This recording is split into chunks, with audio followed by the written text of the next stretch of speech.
Olá, meus queridos, tudo bem com vocês? Bom, dando continuidade à nossa matéria de hoje, agora a gente vai começar a apostila 3 com o tema 1, que é sobre o continente americano. Primeiro, a gente vai entender um pouquinho a respeito da localização do continente americano e, na sequência, nós vamos falar dos tipos de regionalização da América. A América é o segundo maior continente, perdendo em tamanho apenas para a Ásia. A América ela está localizada totalmente no hemisfério oeste, ou seja, a oeste do meridiano de Greenwich, e ela é o maior continente de norte a sul, e por isso ela passa pelas principais latitudes, como por exemplo, o Círculo Polar Ártico, o Trópico de Câncer, a linha do Equador e o Trópico de Capricórnio. E exatamente por isso, a América vai apresentar uma grande diversidade climática, assim como nós vamos estudar mais para frente. Ao norte, a América é banhada pelo Oceano Glacial Ártico, a leste pelo Oceano Atlântico e a oeste pelo Oceano Pacífico.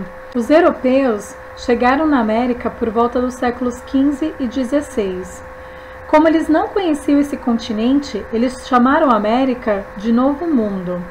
Mas quando os europeus chegaram aqui, no caso de espanhóis, que chegaram por volta de 1492 no atual México, e os portugueses, que chegaram em 1500 no atual Brasil, já milhões de povos de diferentes etnias viviam ao longo do continente americano. Esses povos viviam de caça, viviam de pesca, da extração de frutos e de outros alimentos, e no caso de alguns, eles também desenvolviam a agricultura. Todos os povos que já viviam aqui na América antes da chegada dos europeus, ou seja, antes da chegada de Cristóvão Colombo, que era o navegador espanhol que primeiro chegou na América, todos esses povos atualmente eles são conhecidos como povos pré-colombianos, uma vez que eles já viviam na América antes da chegada de Cristóvão Colombo.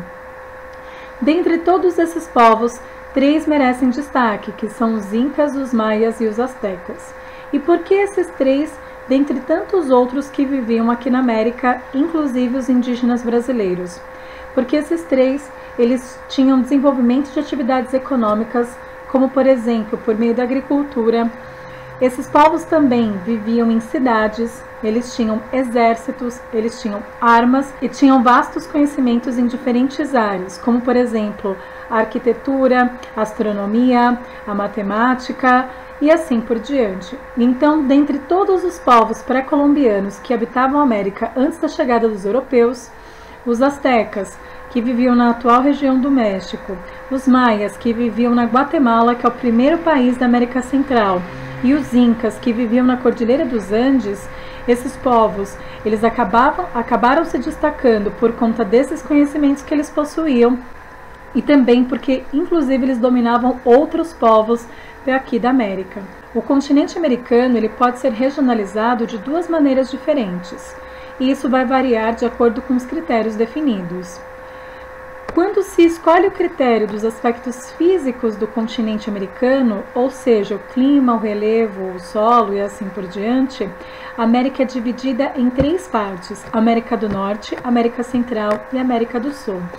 Já quando o critério escolhido são aspectos socioculturais, ou seja, a cultura dos povos, a língua que eles falam e o desenvolvimento econômico, aí a América é dividida em 2 partes: América anglo-saxônica e América Latina.